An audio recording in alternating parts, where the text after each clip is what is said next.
Boa tarde, gente. Hoje era nosso plano entrar ao vivo e online, né? Tivemos problemas técnicos, então nós vamos gravar aqui, eu e a Tâmara, o primeiro programa do Tá Tudo Bem, que é um projeto em parceria do Instituto Árvore da Vida e da Clínica Ubari. E aqui nós duas vamos representar cada uma dessas entidades, né? Uma dessas organizações, e vamos falar um pouquinho desse projeto. Além de falar do projeto, a gente quer fazer mesmo uma conversa sobre o tema, né? O porquê nós escolhemos o tatu como nosso representante, né? O tatu, ele é um ser da natureza que tem uma proteção, né? Então, a associação da carapaça do tatu, né? Remete à imagem da pessoa que sabe se autoproteger, que sabe se cuidar, né? E a frase, né? Que as pessoas falam, gente, está tudo bem, acabou virando o tá tudo bem, né? E aí a gente achou bacana, né, colocar esse nome. E com isso a gente vai começar aqui a apresentação da Clínica Ubari, né? O Instituto Árvore da Vida é uma ONG, né, fundada em 2005, e atualmente nós estamos trabalhando na área cultural, na área ambiental, na área de preservação e restauração de matas nativas, além de povos indígenas. Temos uma gama aí grande de itens, né, dos nossos objetivos, e agora nós estamos abraçando mais essa causa da saúde mental. Principalmente devido à questão da pandemia, né, que trouxe às pessoas um questionamento muito grande a respeito da saúde mental mesmo, né, do equilíbrio emocional, e aí muitas pessoas estão realmente precisando desse atendimento, desse trabalho, que traga, né, um melhor equilíbrio emocional. E para isso eu vou deixar a Tâmara falar um pouquinho, apresentar o Ubari, né, e a gente continua essa conversa. Então, Tâmara, conta para nós um pouquinho primeiro o que é a Clínica Ubari, né, e como surgiu essa clínica. Legal. A nossa clínica, na verdade, a gente chama de Espaço Ubari, porque a gente quis fazer um serviço diferenciado. O que seria isso? Seria a gente ter um espaço para que as pessoas pudessem se cuidar, tanto fisicamente quanto emocionalmente, tá? Então o espaço ele se chama Espaço Ubari de Psicologia e Saúde. Nós temos profissionais de diversas áreas dentro do espaço, né? Nós temos psicólogos, psiquiatras, nutricionistas, terapeutas, arteterapeutas. Então a gente tem essa gama, né, que auxilia então tanto na parte emocional quanto na parte física. A Ubari, ela nasceu em 2018, né? 2018 mesmo. E ela iniciou só com essa área de psicologia, né? E nós escolhemos esse nome porque Ubari é uma cidade no Líbano que foi soterrada pelas areias do deserto, e as areias do deserto esconderam vários tesouros, né? Assim como a nossa vida psíquica. Então, a nossa vida psíquica, ela tem muitos tesouros escondidos que a gente pode, né, trabalhar para encontrar eles. Além desse espaço dessa cidade ter essa questão, né, bonita desses tesouros escondidos, ela é toda circulada por tamareiras, né? E o meu nome é Tâmara. E no mundo árabe, eles comem o tâmara uma vez por dia para dar sorte e prosperidade, né? Então o nosso espaço, ele traz então esse ambiente, um ambiente acolhedor, um ambiente que a pessoa ela possa chegar para que ela possa realmente entrar dentro do seu processo e trabalhar esse processo de criatividade e cura. Muito linda essa questão do deserto, né? E dentro da sua perspectiva, o que te fez escolher essa área da psicologia? O que te moveu para escolher ser uma profissional que trabalha com a saúde mental das pessoas? Enfim, o que te levou a isso? Então, a psicologia, ela entrou na minha vida quando eu era ainda bem novinha, né? Então, lá no início da faculdade, né, naquele momento de escolha profissional, eu pensei em várias profissões, mas a questão da psicologia foi uma questão que me agradou por essa possibilidade de auxiliar as pessoas realmente a uma melhora de vida, né? E também um processo, né, para que elas pudessem encontrar o seu próprio caminho dentro do universo e pudessem também realizar os seus sonhos, né? Então a escolha da psicologia foi uma questão muito jovenzinha, acho que eu tinha 18, 19 anos, né? Já estou na área há pelo menos 15, 16, talvez 17 anos, já não tenho muita certeza, né? E é interessante porque realmente assim, eu vejo que a psicologia ela realmente pode ajudar as pessoas a encontrarem a si mesmo, né? E com isso lidarem melhor com as suas questões do dia a dia, do mundo, do universo e das exigências da vida. Bom, você já respondeu uma pergunta que eu ia te fazer, porque eu ia te fazer exatamente essa pergunta. No que a psicologia pode estar ajudando as pessoas realmente? Porque por ser um ente insólito, né? A psicologia não é uma mercadoria que você vai e compra, não é um serviço que você vê o resultado imediato, né? Mas aí, se você quiser complementar essa Sim. questão, né, no que realmente, assim, um ponto bem objetivo que a psicologia está ajudando as pessoas. É interessante que em pesquisas recentes, apenas 2% da população que necessita de um trabalho psicológico que chegam realmente efetivamente até a terapia, né? E a terapia ela pode ajudar em várias questões, né? Às vezes você pode estar passando por uma questão muito pontual, por exemplo, um divórcio, uma perda de emprego, um falecimento. E nesse momento a gente pode dar um suporte para que você possa passar por esse momento de uma forma mais tranquila, né? A gente também pode pensar em autoconhecimento, em transformação, em desenvolvimento, então isso em qualquer momento da nossa vida e por quanto tempo a gente quiser a gente pode trabalhar, né? Às vezes a gente também pode ter algum tipo de dificuldade, né? No meio do nosso processo de vida a gente pode, por exemplo, ter uma crise de ansiedade, uma crise de pânico ou sofrer algum tipo de trauma e tudo isso a psicologia pode ajudar. Mas basicamente a psicologia ela vai te ajudar a conhecer a você, conhecer as ferramentas que você tem para lidar com o dia a dia, conhecer as ferramentas que você não tem para lidar com o dia a dia e onde procurar essas ferramentas, né? E também normalizar as ferramentas que às vezes a gente não usa com tanta sabedoria, né? Às vezes a gente tem muitas ferramentas, mas a gente não sabe utilizar elas. Então a psicologia ela vem para ajudar essa questão, né, da gente poder equilibrar isso. Seria como se a gente aprendesse a dar nome para o que a gente sente e saber fazer o que a gente tem que fazer com aquilo que a gente sente.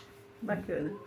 E no caso da pandemia, muitas pessoas passaram pela pandemia, algumas sofreram perdas, outras viveram razoavelmente bem, outras nem perceberam a pandemia, né?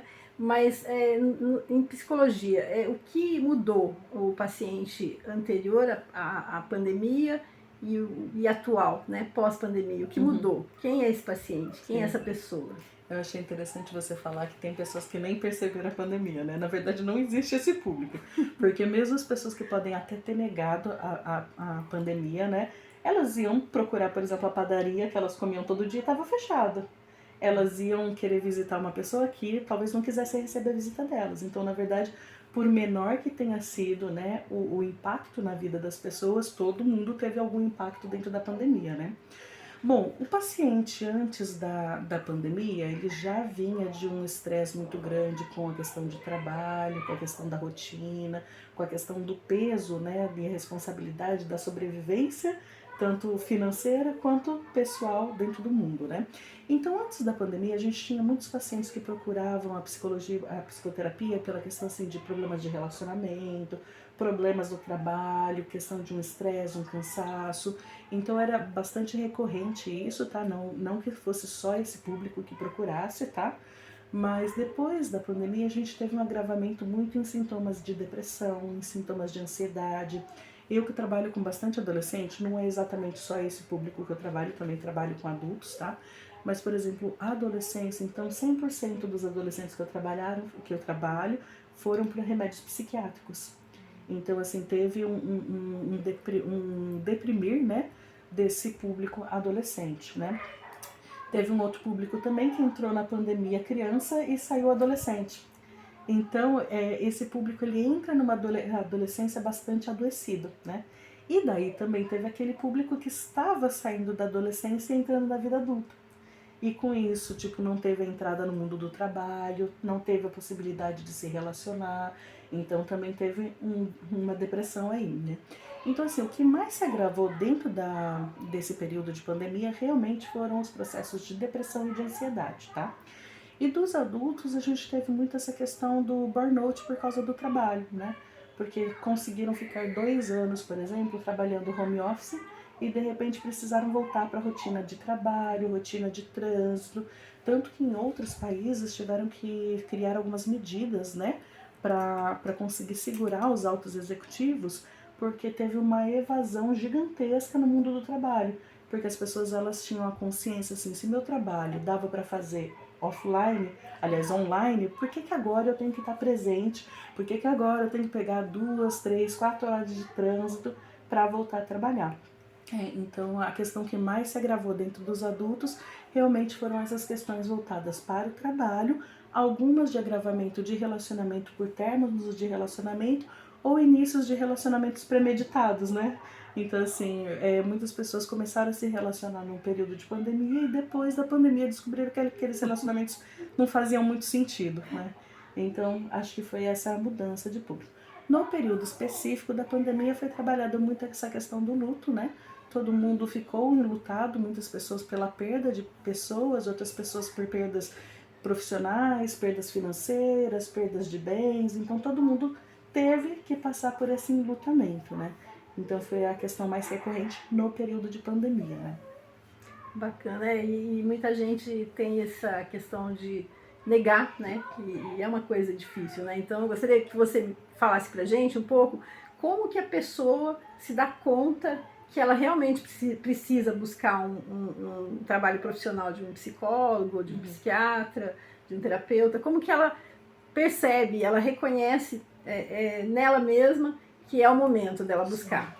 Nem todo mundo, na verdade, chega a essa conclusão, né? Lembra que eu falei que só 2% de quem precisa, né, que realmente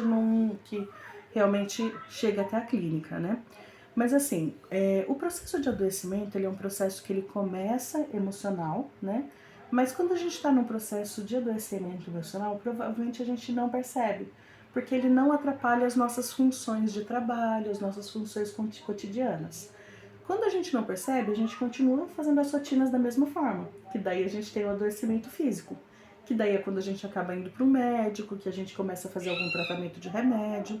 Só que, no geral, nesse momento a gente continua não mudando a nossa rotina, a gente continua com a mesma rotina. Então, depois que a gente para o tratamento, a gente tem a tendência de continuar doente de forma mais aguda ou mais crônica, né? E daí, neste momento que as pessoas percebem, puxa, eu acho que isso daqui pode ser emocional. Então, realmente, a gente tem um tardar muito grande de ir para terapia. Geralmente, a gente vai para terapia quando a gente já quebrou, né? Então, poucas pessoas acabam indo para o consultório ainda no momento onde o adoecimento ainda está só no emocional, né? Que é o comecinho, então, ali do problema, né? Então, sempre que eu encontro uma pessoa que eu conto que eu sou psicóloga e a pessoa fala assim, eu preciso, eu sempre dou esse alerta, eu falo assim, então busca antes de quebrar, porque a hora que quebra é um pouco mais difícil a questão do tratamento. Então, eu acho que é esse momento, né? É um momento já de um adoecimento mais crônico ou agudo, tanto físico quanto emocional. Entendi. E como, atualmente, quais são os principais distúrbios ou problemas que acometem as pessoas, assim, em geral? Tem uma predominância, é meio amplificado, não dá para definir? Quais são os principais problemas? Tá. Eu acho que o grande problema da modernidade atual continua sendo o pânico, né? A depressão, a ansiedade e pânico, né? Mas, como eu te disse, a gente está tendo muitos problemas de burnout, né? Então, muitos problemas relacionados ao mundo do trabalho, né? Então, como teve toda essa mudança, né, estrutural do mundo do trabalho, as pessoas não têm conseguido acompanhar, porque a gente fica a maior parte do tempo no nosso trabalho e com isso a gente acaba deixando de lado a nossa vida pessoal, a nossa cura, aquilo que faz sentido pra gente. Então, as pessoas, elas têm duas vertentes, uma que se chama propósito e a outra que se chama sentido. Às vezes a gente encontra atividades que têm propósito e sentido, tá? Mas, no geral, a gente faz muitas atividades com propósito. Então, preciso trabalhar porque preciso ganhar dinheiro. Preciso me esforçar porque eu quero ser o melhor. Mas nem sempre isso faz sentido pra gente. Às vezes a gente quer, sei lá, fazer um piquenique. E as pessoas esquecem de fazer as coisas que fazem sentido, né? Então, a maior parte dos adoecimentos modernos, indiferente de qual o CID, né, qual a nomenclatura que vai levar, é porque as pessoas estão muito desconectadas do sentido existencial, do sentido da vida, do sentido da humanidade. Então, é isso. E como que a gente pode quebrar o paradigma de uma pessoa que é turrona? Ela não quer se tratar, ela não aceita. Existe um caminho, porque às vezes um familiar está convivendo com uma pessoa e já percebeu antes, né, que aquela pessoa precisa de um tipo de tratamento, de algum acompanhamento. mas é uma pessoa adulta, ela vai ter que tomar uma decisão. Como que a gente pode ajudar essas pessoas a quebrar esse paradigma? Qual que seria o melhor jeito? É interessante, isso que é uma questão bem recorrente, né? Meus pacientes também me perguntam às vezes esse tipo de coisa. Eu não sei se tem, porque na verdade a transformação é de dentro para fora. Então, por mais que a gente possa mostrar caminhos para a pessoa, por mais que a gente possa trazer boas soluções, por mais que a gente possa encontrar bons profissionais, o momento da transformação é um momento muito pessoal. Então, pode ser que um dia qualquer, numa quarta-feira, às 4 horas da tarde, alguém te fale uma frase e aquela frase faça sentido, você fale, nossa, preciso me cuidar. E pode ser que você passe a vida inteira sem ter essa percepção, né? De, nossa, eu poderia melhorar, eu poderia transformar isso, eu poderia ressignificar aquilo que eu não posso mais mudar. Então, eu não sei de verdade se existe um jeito de uma pessoa turrona, né? Ter essa percepção, né?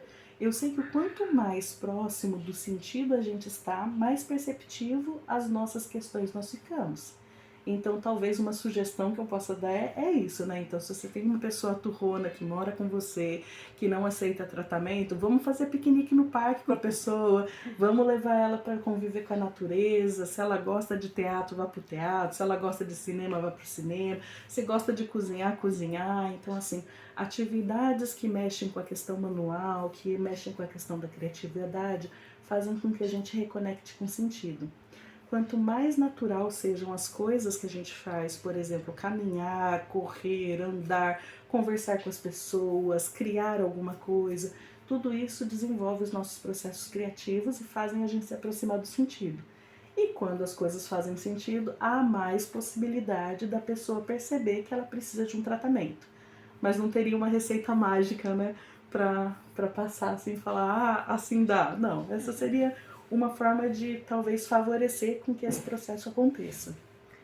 E no caso, para a gente fechar aqui nossa entrevista de hoje, né? Qual conselho que você daria para as pessoas hoje para terem uma melhor saúde mental, para poderem ter um dia a dia mais em equilíbrio? Enfim, qualquer condição, né? A pessoa pode estar numa classe social ou em qualquer condição. Qual seria o melhor conselho, além desse que você acabou de dar, né? Sim. De viver em paz com a natureza, de ativar os sentidos, né? Teria mais alguma ação que as pessoas poderiam fazer que ajudaria, né, na saúde mental? A gente espera muito tempo para poder descansar e para poder fazer as coisas que a gente gosta. A gente espera um ano inteiro para tirar férias e poder fazer alguma coisa que faz sentido. A gente espera uma semana inteira para ter um final de semana para fazer alguma coisa que tem sentido. Então, se eu pudesse dizer alguma coisa que seria bom para todo mundo, é pelo menos um pouquinho por dia ter um tempinho para estar com você. Estar com você pode ser sentar no sofá e olhar para o nada. Sentar, tomar um banho demorado. Comer alguma coisa com calma, tomar um café com calma, olhar para o céu. Então, ter um tempo, né, mesmo que mínimo, pode ser coisas de minutos, né, para você. Eu gosto de falar para os meus pacientes que é assim, se a gente não toma banho diariamente, algum momento a gente vai começar a feder. Então, imagina se a gente demorar, por exemplo, 365 dias para tomar um banho, que é o que a gente espera para tirar uma férias, não é? A gente espera 365 dias para tirar uma férias. Então, imagina uma pessoa ficar 365 dias sem tomar banho. Em algum momento ela vai feder. Então, se ela espera 365 dias para se cuidar, para se olhar, para descansar, ela vai adoecer. Então, ela precisa colocar no cotidiano dela períodos para ela, né? Podem ser minutos, segundos, pode ser um creme que você passa no seu corpo, pode ser um respirar que você vai respirar lá fora, mas a gente precisa todos os dias, né, ter aquele olhar pro eu, né, pro meu sentido, pra minha vivência, pra minha existência. Muito bom, acho que esse é um excelente conselho, né? Bom, gente, a gente está chegando aqui ao final dessa entrevista. Agradecemos, né, a atenção de todos, pedimos desculpas, né, de novo por não termos entrado ao vivo, mas o recado está dado, né? Esse programa ele vai continuar todos os sábados, a gente vai estar postando um vídeo sobre um tema ligado à saúde mental. E esses vídeos vão estar sempre tratando de abordagens diferentes, porque inclusive é uma coisa que eu gostaria que que a Tâmara colocasse a respeito das abordagens e as pessoas que atendem na Clínica Ubari, né? Porque essa é uma parceria da Clínica Ubari com o Instituto Árvore da Vida. E colocando, né, que a gente também vai abrir para outras pessoas de outras áreas também que possam vir contribuir, né? E esse projeto, ele tem muitas outras surpresas que a gente vai estar trazendo, né? E todas focadas dentro dessa ideia, né, da saúde mental, né, e do bem-estar. E como nós, como entidade parceira da Clínica Ubari, nós somos da área ambiental, sempre a gente também vai estar focando essa questão como também uma questão de saúde, né, principal, né, porque o bem-estar, ele está ligado ao seu ambiente interno, né, que é o seu ecossistema interno, né, interior. E que está conectado com o ecossistema externo, que é a natureza, né? Então, vou me despedir de vocês, deixar a última palavra com a Tâmara, e ela fecha contando aí sobre a Ubari, os profissionais da Ubari, e nós nos encontramos no próximo sábado. Um abraço para todos. Legal. Vocês vão ter a oportunidade de conhecer outros profissionais, né? Como eu havia dito, nós temos várias especialidades. Então a gente vai ter a nutricionista que vai contar um pouco dessa questão, então, da nutrição, da saúde, da vivência moderna. A gente tem terapeutas que trabalham com arte-terapia e outras técnicas, né, que também vão favorecer essa questão da cura, da criatividade, né, e do não adoecimento.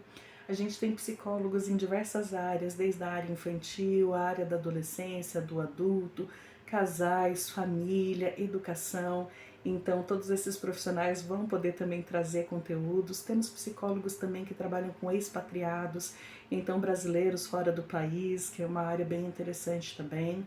Temos também parte de orientação profissional, temos a psiquiatra também, infantil e adulto, que vai poder trazer um pouco mais dos transtornos, né, da modernidade. Então, a gente tem diversos profissionais que vão poder trazer bastante conteúdo para vocês.